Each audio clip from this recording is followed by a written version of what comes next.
Hey guys, welcome back to my channel, and welcome to a recent reads video.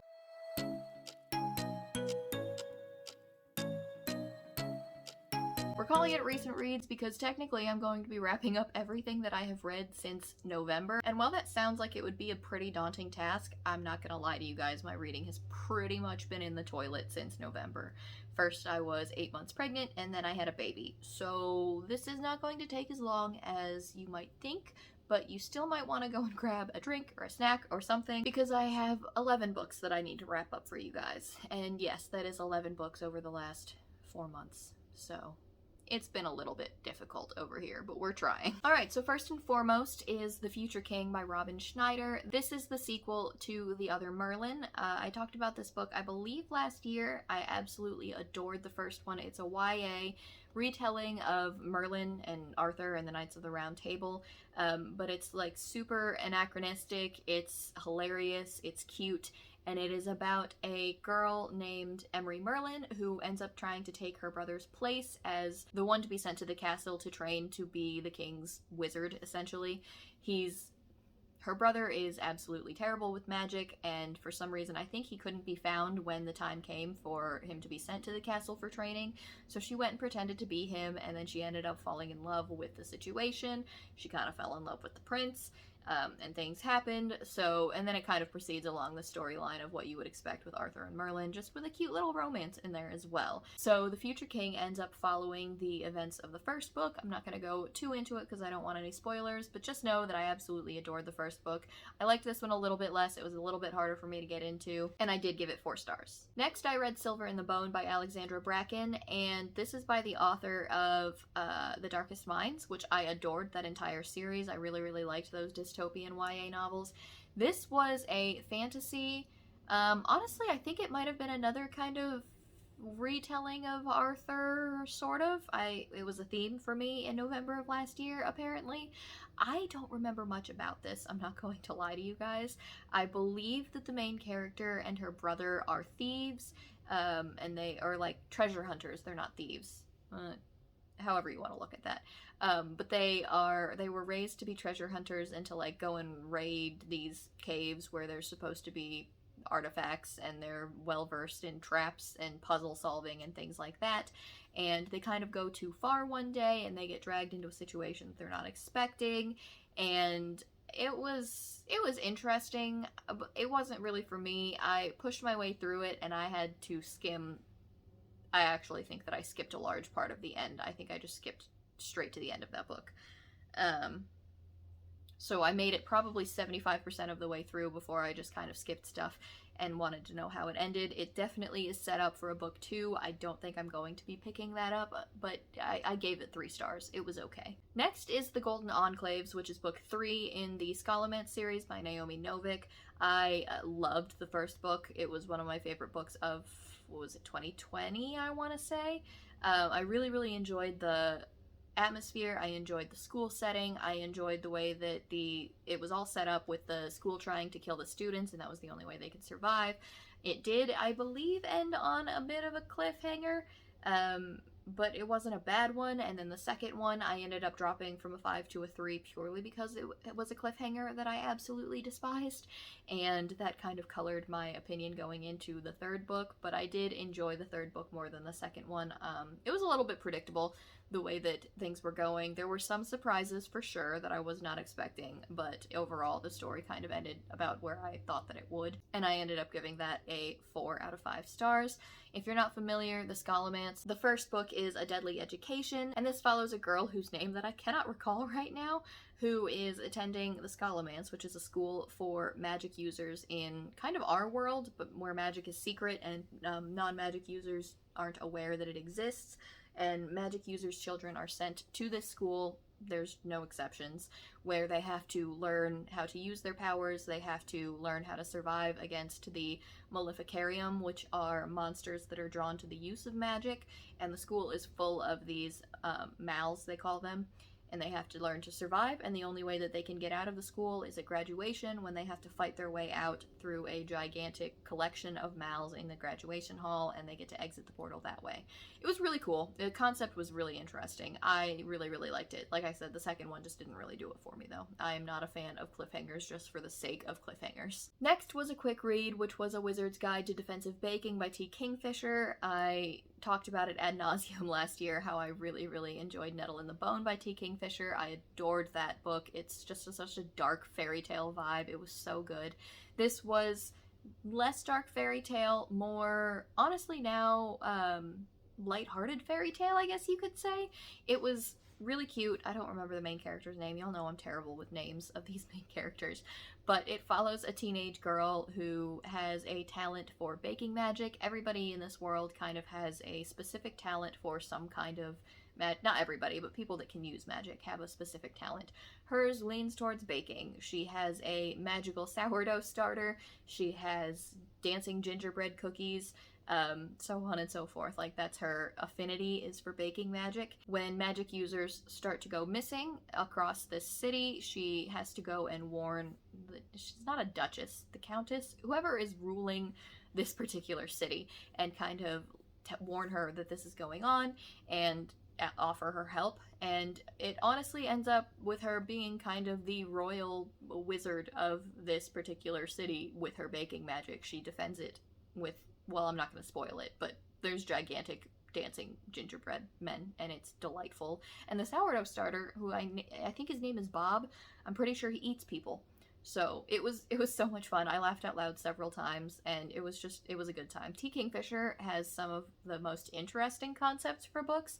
I definitely need to dive more into their backlog, because of the two that I've read so far, I've enjoyed both of them immensely. I gave this 5 out of 5 stars. Next was Lying in the Deep by Diana Urban. This is a YA mystery situation, kind of, I guess you could say.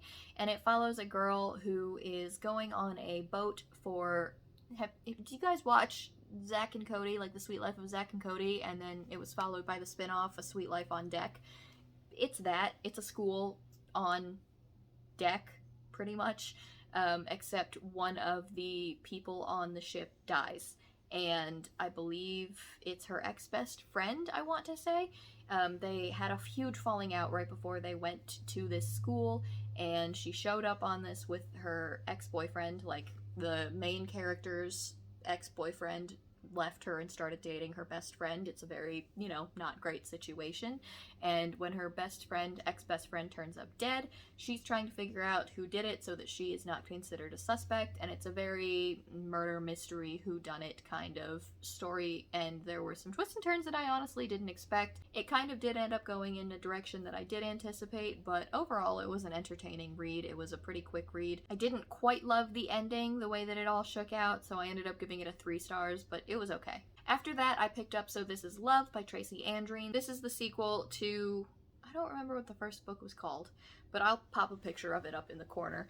I read this last Christmas, and I really enjoyed it. It's about a girl who was attending a prep school, I believe in like Connecticut or something like that, and she is originally from a town called Christmas in Oklahoma, and she had been bragging to her,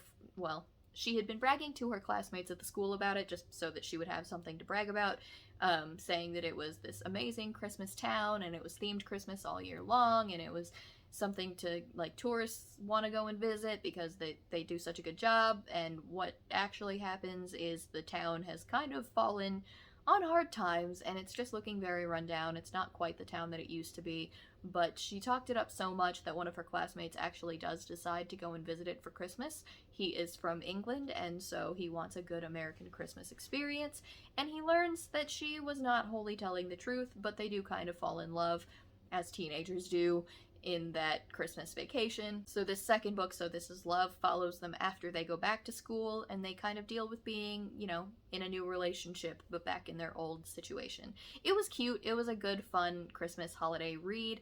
I enjoyed it. I really enjoyed the characters, and I ended up giving it 4 stars. And then finally, the last book that I managed to complete in 2022 was Well Traveled by Jen DeLuca. This is the latest of the Renaissance fair romances that she's read, all starting with Well Met. And this follows Mitch's cousin, who is introduced in the third book with Mitch and April.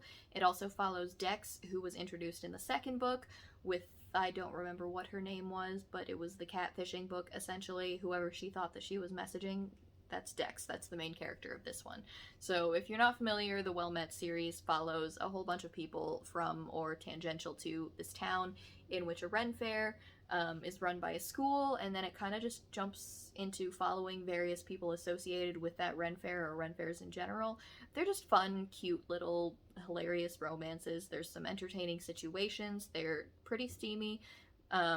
Probably on the lower end of the steam compared to some of the other stuff, but it's always a good time. They're just so cute. They're always a good popcorn beach read. It's just a good time. And I ended up giving Well Traveled 4 out of 5 stars. I just really liked the main character in this one. She's a lawyer who is going through an identity crisis because she's let her career completely consume her entire life, and she just feels like she doesn't have a life outside of it anymore. So one day she just quits her job and decides to travel with the Ren Fair upon invitation from the people that she's traveling with, of course.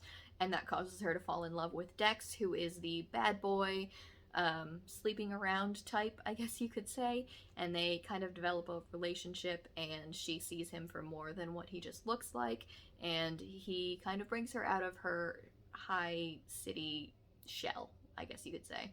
But it was a really good time. I gave it 4 stars. I love every single book in that series. I think that the book 3, which is April's book, has been my favorite so far, but I've enjoyed all of them. Okay, so now we finally get into this year, which means that we're almost to the end of this because I honestly have not been reading that much for obvious reasons. The very first book that I managed to finish this year was The Lost Metal by Brandon Sanderson. Yes, I know that it came out in November. Yes, I know that I am extremely behind, but I did finally finish it. It took me reading it on ebook and audiobook and physically. It literally took me like 2 whole months. I was reading it the entire time. But I did finish it. I did love it. I think that it was a really good send-off to all of the characters from Mistborn Era 2. Obviously, I'm not going to talk spoilers about the ending, but I have mixed feelings about the way that it ended, but I understand why it went that way, and I am mostly okay with it. I really enjoyed it. This was definitely Wayne's book for sure. It focused a lot more on him than I was used to. I don't know how I feel about that. I like Wayne in general as like a comedic side character. I don't love the focus on him. I just don't like him as much as some other people do. But I had a good time, and I ended up giving it a 4 out of 5 stars. I don't think I really need to go into what Mistborn is for people here, but I guarantee you guys have heard of Mistborn and Mistborn Era 2 on this platform before. Next is another Sanderson book, and I finally finished Tress of the Emerald Sea. I did read this in January. I'm not going to talk about it all that much because whenever my copy gets here, I do intend to do a full review dedicated in one video to it. But let's just say I enjoyed it. My favorite Sanderson book of all time. My new favorite Sanderson book of all time. It's going to be a reread probably every year for me for sure. I can't wait until my physical copy gets in, and I gave it 5 out of 5 stars, obviously. After that, I picked up Empire of Exiles by Aaron Evans, and this was a surprisingly good read. I wasn't anticipating it at first. It was very slow going for me, but once it started picking up, I really, really loved it. It follows a character... I'm bad with names. You know this by now. Whoever the main character is, he's young. I think his name is Quill. I think he goes by Quill. We're gonna call it Quill. I'm probably wrong. But he's part of a member of, like, scribes in this particular city, and he accidentally witnesses a murder, and the person doing the murdering is his former, well, no, and the person doing the murdering is his best friend. And he kind of gets drawn into the investigation. It's a fantasy murder mystery, almost. It doesn't quite focus wholly on the murder mystery, but the characters that it revolves around are Quill, who is the scribe whose friend killed everybody, the investigator who is trying to figure out what happened, the woman who is in charge of a group of magic users. I don't remember exactly what they're called, but essentially these magic users have an affinity for a certain type of element, kind of, or substance. So there are users of bronze, or of ink, or of gold, and so on and so forth. They can touch it and know everything about its history, how it was made, where it was made, things like that, but they also have the downside in that they can go too far, and if they kind of spiral is what it's called, they become the element itself. I mean, it essentially kills them. They go insane and it will take over their entire body, and I'm pretty sure they die, or they just become that forever and they just live as it forever. That wasn't 100% clear how that worked, but it was really, really good. I know that Library of Alexandria has a much better review than I just gave, but I ended up giving it 4 out of 5 stars, and I can't wait for the sequel to come out. I'm really, really looking forward to knowing more about these characters, especially after the way that it ended. The last book that I managed to finish was the most recent Karen Rose book. I had received an arc of Cold-Blooded Liar. This is the first in a series that takes place, I want to say, in California, but I could be wrong. That's kind of how little of an impression this one made on me, which is very sad for me. But, so Cold-Blooded Liar follows a female homicide detective who is kidnapping and murdering these young girls. She comes across an anonymous tip and is trying to figure out where it came from when she finds out that it was actually delivered by a psychiatrist who called in an anonymous tip trying to not violate doctor-patient privilege, but he was very concerned that one of his patients was murdering these girls, and they kind of end up at odds with each other. He is trying to figure out who did it, or if his client did it, because he kind of appears as a suspect due to his anonymous tip, and she is trying to figure out why she feels like he did not do the killings, but why she trusts him also.